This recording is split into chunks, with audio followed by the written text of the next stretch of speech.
And welcome back, everyone, to One-on-One with Nate and Aziz, hashtag Triple O Show.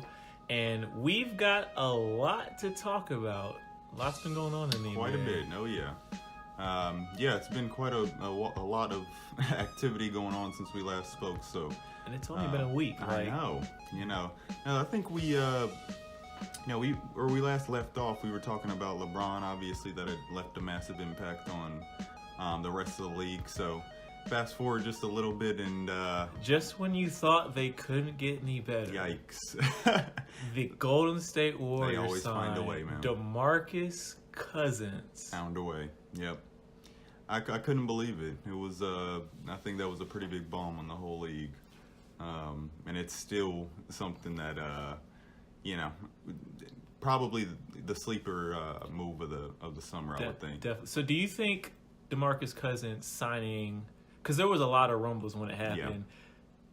Yeah. Is a little bit of that an overreaction? Because he is coming off an Achilles injury, meaning he probably doesn't play until January. Yeah, no, that definitely factors into the deal. I think they, put that expectation on him when they had those conversations, and that works out in his best interest. I mean, it's the best of both worlds. They're going to get somebody that'll come at a perfect time for them right before the playoffs. One would think, right? And he'll have an opportunity to show us what he can do. That's a pretty big injury, so I'm gonna remain skeptical that he's the same player immediately. But DeMarcus Cousins is such a talented player. Right. I mean, he can adapt pretty well. Even him at 65% with those guys. Yeah, it's insane. His ability to pass, shoot, obviously, dominate down low. That fits right in the mold of what they've already put together. So we will certainly see. Definitely. Obviously, we know how talented he is. His talent has never been a question. It's always his mindset. And, I was really impressed with the combination of him and Anthony Davis this past season. Because you've got guys that you pretty much could slot both those guys down for 50 and 25 every night, because no team has guys that big, that mobile, that are able to do those things. And I felt like they played really well. So it was a little surprising to me that New Orleans didn't want him back. So but that's a whole different situation. I say that to say this: when DeMarcus Cousins was on the last Olympic team, that's when I lost all faith in him. I know how talented he is, but the fact that, because he has little temper tantrums, and playing with that collection, I saw him still having temper tantrums to the point where they had to bench him and start DeAndre Jordan. So at that point, I said, if he can't play with a group that talented in the Olympics, one would think. Now, I think a lot of guys tend to be humbled when champions are a part of the conversation. He's coming into a formula that already clearly works. He's not needed. He's not being told you are the guy. And that's a very similar, expectation I think he would have going into, say, Team USA. Right. But these guys have a different way of articulating that message. So you say essentially he gets a reality check. Right. And I think honestly, at this stage in his career, he is much more willing to buy into that. He's not going to be able to be as dominant and forthright as he would in previous seasons. And therefore, he's going to have to adjust to these other guys. So that might just bring him back down a level. What will not go away, I believe, are his inability to handle his frustrations. Yeah. If there's any trouble, they're going to have to find ways of communicating that with each other. But we'll certainly see, some good techs in the mix. We'll see probably some scruffles in the huddle. Oh, definitely. Because as we saw with the Warriors last year, even they went through a stretch of the season where it was just Durant tech here, Curry tech here, Draymond. Draymond's getting techs. So all those players are very emotional. Yeah. And they use that in certain ways to win, and it also can affect them in the long run for falling apart. But, definitely. I think DeMarcus Cousins really just focused this season on, getting himself back to that bigger stage and proving he's still the same player. Definitely. And I think it'll be very interesting. And like you said, Golden State just has a whole different culture. So Now, do you think that in any way Golden State will, I don't know the right question to ask, but do you think that he could be a hurdle that they may have to overcome in some kind of way? Oh, definitely. Definitely. It's DeMarcus Cousins. Yeah. And, when you put DeMarcus Cousins together, especially with Draymond, because they're so, such, I don't know if the word's boastful, but, there's the egos to them, whether they're good or bad. And they're going to clash at some point. I was listening on ESPN, and I think they said Draymond's pitch was like, look, bro, we're going to fight at some point this season. So, hey, just get it out of the way. It's always a possibility that could happen, but, with the Warriors culture, with how well they win and fit together with the pieces, I don't anticipate it happening, but it's a chance you take when you bring a guy like DeMarcus Cousins on your team. Yeah, absolutely. Do you think because of that they could potentially look to bring him back maybe sooner than later just to start getting some chemistry, to put together? I don't think they're going to rush him because they won the championship 3 of the last 4 years. Yeah. They don't need him. So there's no reason to rush him. And when they do bring him back, he's going to play JaVale very limited minutes at first, because you sign a guy like that coming off of an injury for the playoffs. So, they're going to win their 60-plus games without him. So, I don't see that happening. Hey, I think the scariest thing is the potential for them to, just re-sign him after he's at full health. That'll continue to be a team that, if they evolve, will just be one of the greatest. It's going to be interesting. That's a whole another podcast, though, because what's going on right now in the NBA with the contracts and the players being more aware of, getting their money. There's a lot of interesting things that are going to happen. So we'll definitely have to touch on that. So just when we thought, that was a huge signing. So you got to insert the nuclear bomb. Oh, right. That special effect there. Right. Greg Popovich in the San Antonio Spurs. He said, Kawhi, you like playing in L.A.? You want to play in L.A.? How's Toronto? Yeah. They got his exit package was, I think, just a box of beach towels and a nice wave goodbye. You want to be emotional? Go hang out with Drake. Basically, is what they told him. So Kawhi Leonard and Danny Green were traded to the Toronto Raptors for DeMar DeRozan, and I hate that everybody keeps saying his name wrong. Jakob, not Jacob. Jakob Poeltl, and a first-round pick, I believe. Top 14 or top 10 protected, but they're going to be good. So that's going to convert into, I believe, 2 first-rounders. But anyway, basically, DeMar for Kawhi. What did you think when you saw that come up on your screen? I tell you, immediately I thought Raptors lost, right? I thought Spurs got exactly what they wanted.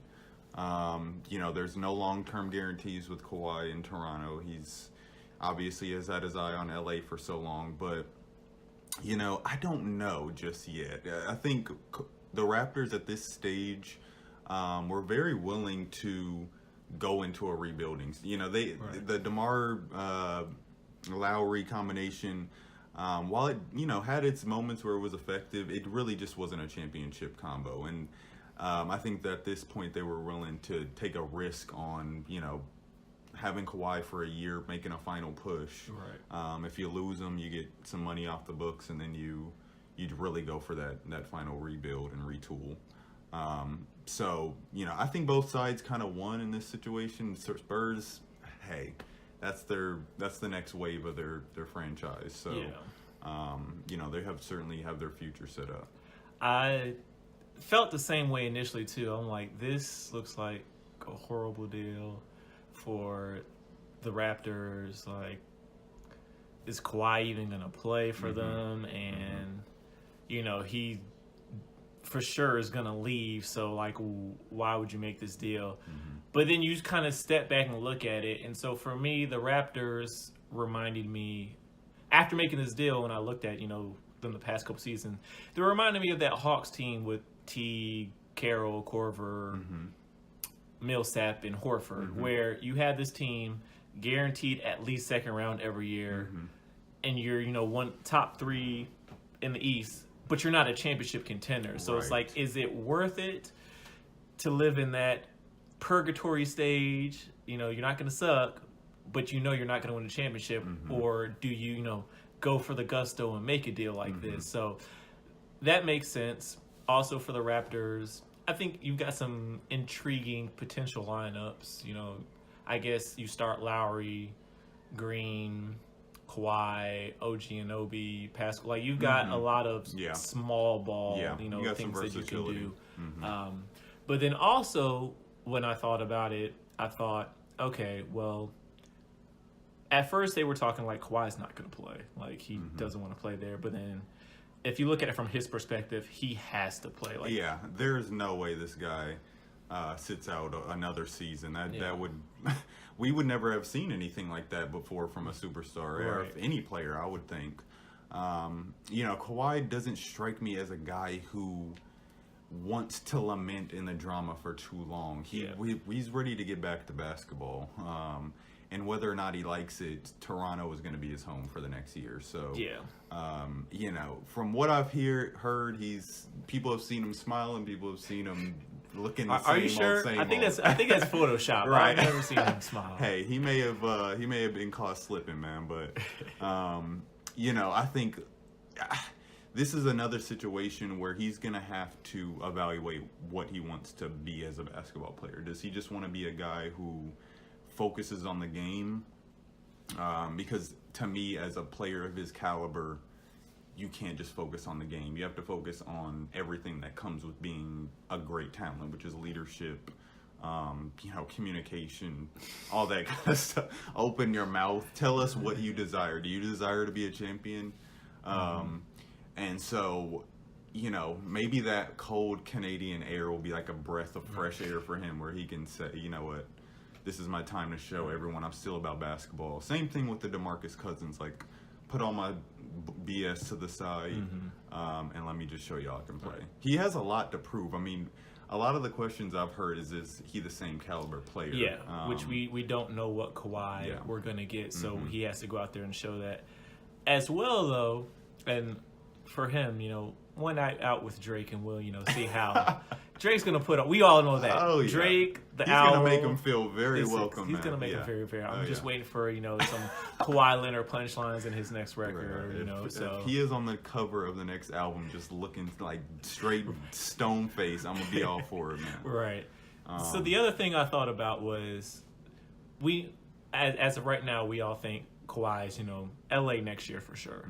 So with that being said, because the Raptors had to they didn't have to, but they felt like they had to make this move, go for it all, and then next year will probably be the rebuild, is that you also have the option of, say Kawhi comes out, the Raptors hit the gate running, 25, whatever it is, and Kawhi looks really great.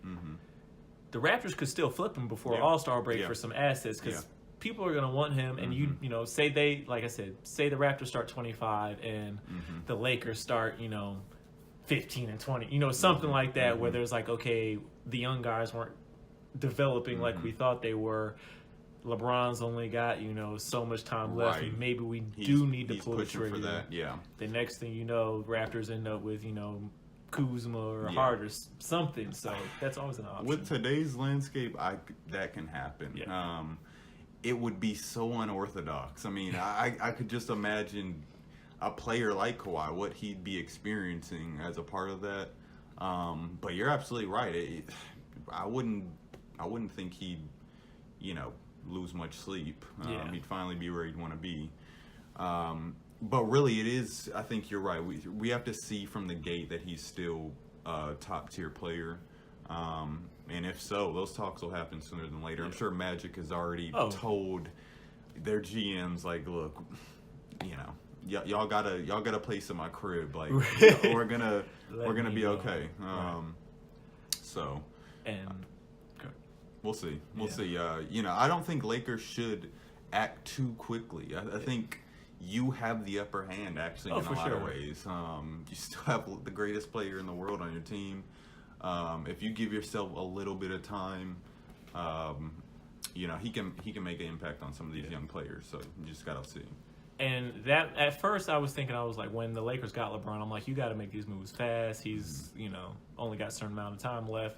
But then the more you think about it, it's like he's committed for 4 years, and he seems like, hey, I know we're not going to be good this first year, so you can afford to at least take that chance to wait. So, we'll see how that turns out. So we spent all this time on Kawhi. Let's just quickly, DeMar in San Antonio. What do you think about that? Fantastic fit to me. I mean, I think DeMar is the kind of player Popovich can really, that's his Kobe now. If he, not to the caliber of course, elite level player, but the guy has proven he's an all-star.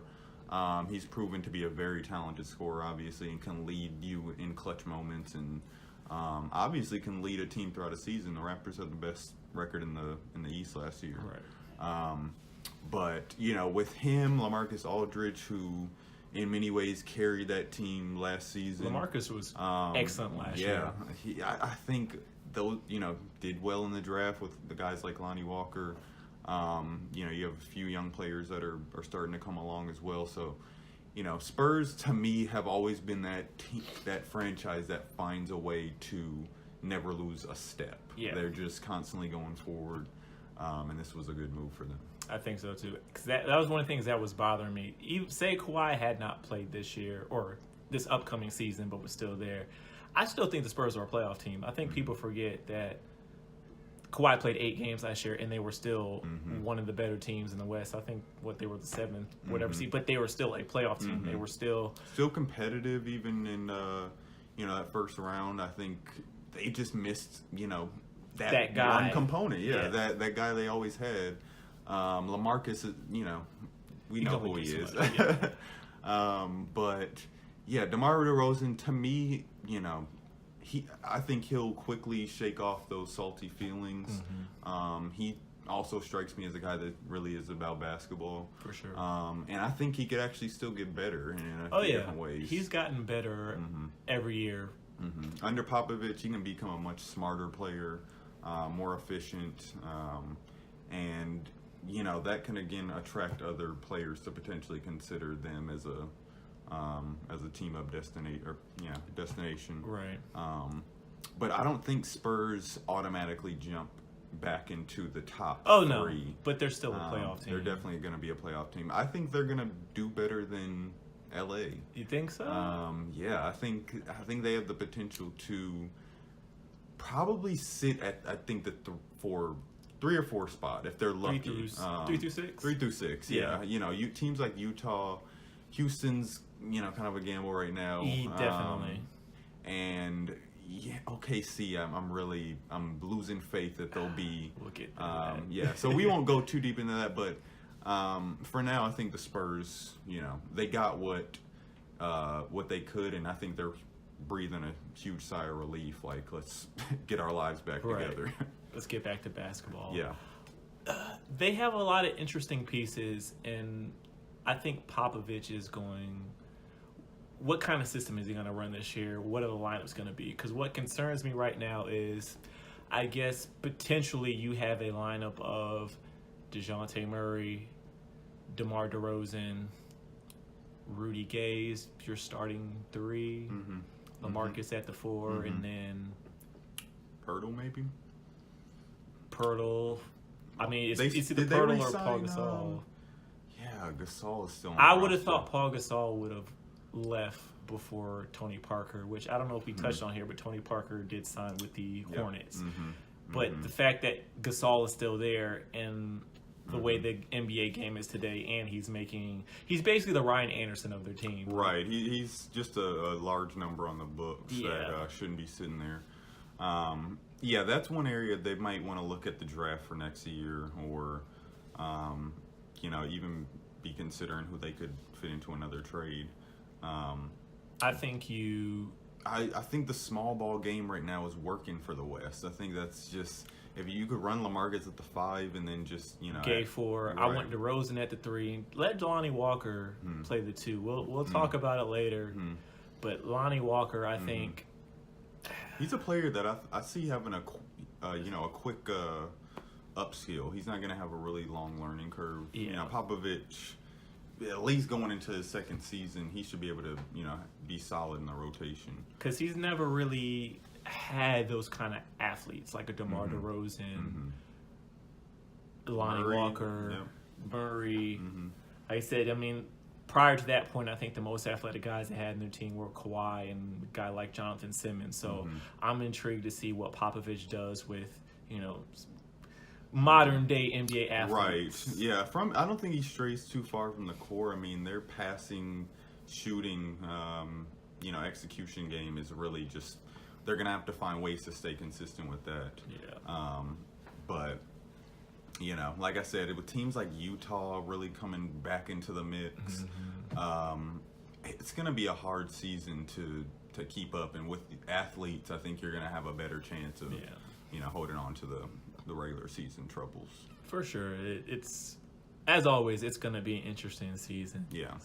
Well, hey, man, I got to throw in there, one of my dynamic team-changing trades, which is my boy Jabari Parker finally coming home to the Bulls. 2 years, $40 million? Very expensive, yeah. Very expensive deal. But one, I think that the Bulls can, I think they'll be able to maximize that in the long term. He's a player I think we could keep as a franchise guy for a long time. He's definitely an upgrade over Denzel Valentine. I would think so. Not that I don't like Denzel Valentine, but there's certain guys that are good NBA players, but they're not starters. Yeah. And he's one of those guys. Yeah, we have a lot of guys like that on the roster. And that's where, I think Jabari is, him along with our boy Zach, they can become kind of the centerpiece of where we're headed. Fast-paced game, really, I'd see those guys really being efficient off the dribble and with the spot up. But with guys like Wendell, with Markkanen, we really want to have versatile players. OG Bobby Purr. Hey, I'll take it, man. I think with the right system and the right coaching, they could be this year's Pacers. Okay. The talent is there. It's just we don't really have a system. We haven't. Hoiberg is really just he's tried to say he's more of a defensive guy, so what would suppose kind of similar to Thibodeau. But I haven't even seen that level of focus and intensity on that side of the floor. So, hopefully with Jabari's ability to, drive, pass, shoot, that'll open up some other guys to be a bit more efficient this year. I think for sure. 'Cause Jabari Parker's so underrated. Yeah. And that's just a good system for him because he can score. I think him and Zach should average 20. Well, Markkanen's got to get some shots there too, but they should both average around 20 this year. Yeah, and we're, Dunn's coming back. Like I said, with Wendell in the draft, we have some guys that, are interchangeable for different types of rotations. I don't see a lot of success, obviously, happening quickly, but with the East being kind of in a weak place, we could at least get, some footing for the next couple of years. For sure, because the next year's draft is going to be interesting. But once again, that's another one. Oh, we got that on the list, man. We got that down. So aside from that, we've got Sam Presti is a genius. I like what he's done. Aside from what everybody I don't care what they say. He's a great man. So he found a way to turn Carmelo Anthony's $28 million contract into Dennis Schroeder and Timothy, I don't know how to say his last name, Luwawu Cabarrett. Right, yeah. So, I forgot about him. The deal, it was actually a 3-team deal. The Hawks traded Dennis Schroeder and Mike Muscala to the Thunder, excuse me. The Thunder traded Carmelo to the Hawks, which obviously he'll be waived.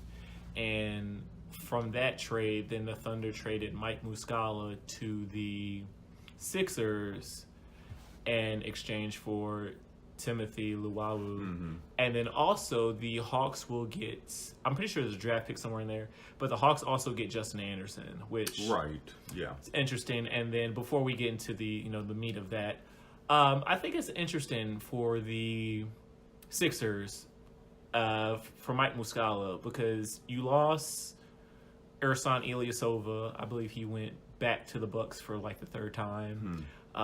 They were supposed to sign Nemanja Bjelica from the Timberwolves.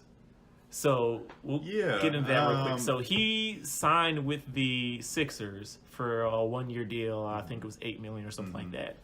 Then he backed out of the deal and said, "Oh no, I'm going to play in Europe."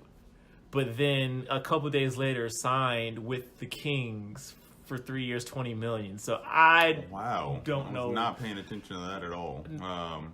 How'd that fall apart? I don't know.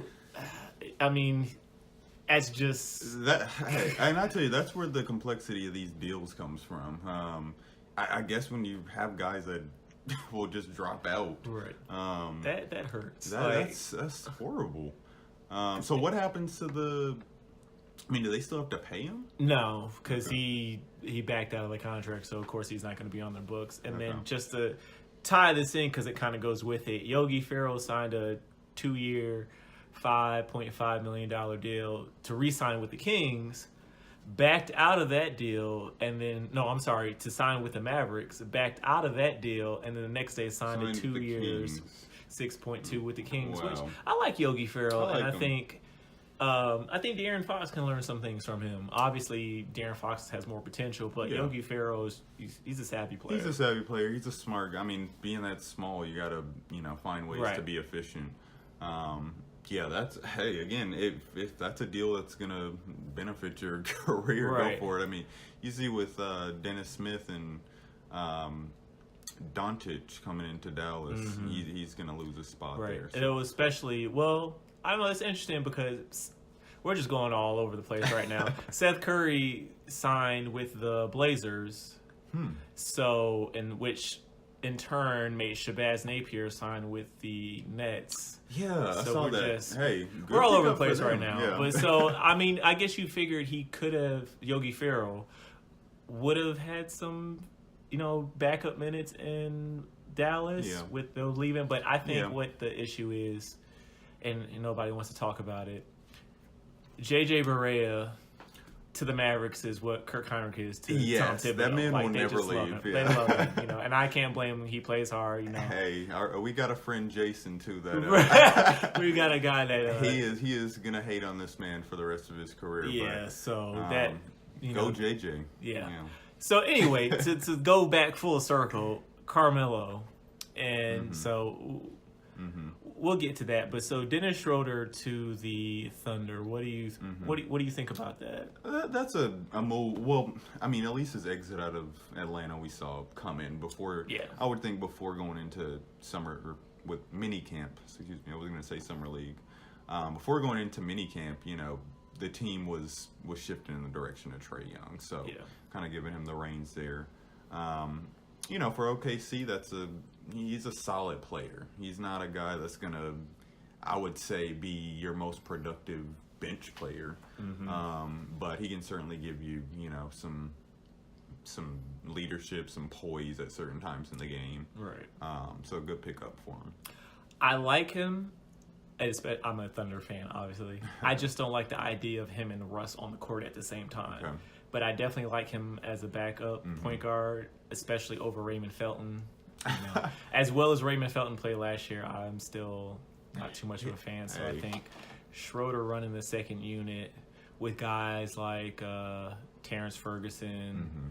Well, had a horrible summer league, by the way. Yeah, we're not going to talk about that. Him, if Diallo makes the roster, Josh Eustace. Like, OKC has guys with not superstar potential, but potential to be solid NBA players. But you just need, a guard to take the focus off them so they don't have to. Because we know Terrence Ferguson has the ability to score, but he's not quite yet in a role where he can be a main scorer. So a guy like Dennis Schroeder, who's been a starting point guard for the last 3-4 years, knows how the NBA games works, can kind of help those guys. He'll facilitate their abilities. Yeah. But yeah, I mean, I didn't expect him as a part of this trade to come into the starting lineup or, even be the guy that helps fill that gap of Melo. I think, that's a good and bad thing that they got him off the roster. But I don't know. I've never been a fan of Schroeder personally. We're fans of the Hawks, but him and Teague. Right? Hey, we got to represent in some kind of way. But yeah, we'll see. OKC, that is the team I think that's going to have one of the largest adjustments to make going into the next season. What are y'all doing? Is the question. Trying to keep Russ home. I swear he's like running a cult or something, like where something's in the water. Like these guys literally have drunk the Kool-Aid, and hey, he gets them committed somehow. But and with Schroeder, I look at it also kind of like Kawhi in Toronto, where say he does play well the first, half of the season, or he doesn't play too well, you can always flip him before All-Star break for some assets. So, that's... Yeah. And the way Sam Presti works, he's got stuff up his sleeve. We know that. So, that could definitely happen. There was a few other guys that, we had Mike Beasley land in L.A. Before we get to that, because... We might need to take a break and go back because there's a lot of stuff to talk about the Lakers. Okay. I think Doug McDermott and Tyreek Evans signed with Indiana. Oh, I didn't know Doug headed there. I'm pretty sure Doug. I know Tyreek for sure though. I think those are good pickups. Tyreek, I guess, essentially replaces Lance, which is always a good thing. Yeah. Hey man, I'm telling you, with the season Oladipo had, that team could be super competitive in the playoffs. We saw last year that there's no way Cleveland was resting easy at all in any of those games. Indiana gave them. I think Indiana played them tougher than Boston did. Honestly, it was pretty close. With that putting the pressure, on these defensive players on ball, that Oladipo can do is really same thing Donovan Mitchell did. It just really makes it tough on the defense. Indiana top 3 next year in the East? Toronto to me still. You still think they're them a little bit? You think so? Yeah, man. Kawhi is that. He is. We don't know player. We don't know what Kawhi we're getting. That's true. He could have some cold nights literally, but yeah, with Boston, Philly, I could definitely see them hanging around in the top 3 or 4. But that's a whole other conversation too. The East has shifted so much. So much, yeah. Cleveland, I think even. I don't want to hear it. They're gonna be something. Aziz hates on the Colin Sexton train. I haven't jumped on it yet, he's something. He's some kind of player. Yes, that's the word. He is something. The door is open, so. Well, we'll see how they hang around. Let's take a quick break, and then we'll get into the Lakers, because there's a whole little conspiracy theory that I need to, want to get into. So we're going to take a quick break and come right back. All right.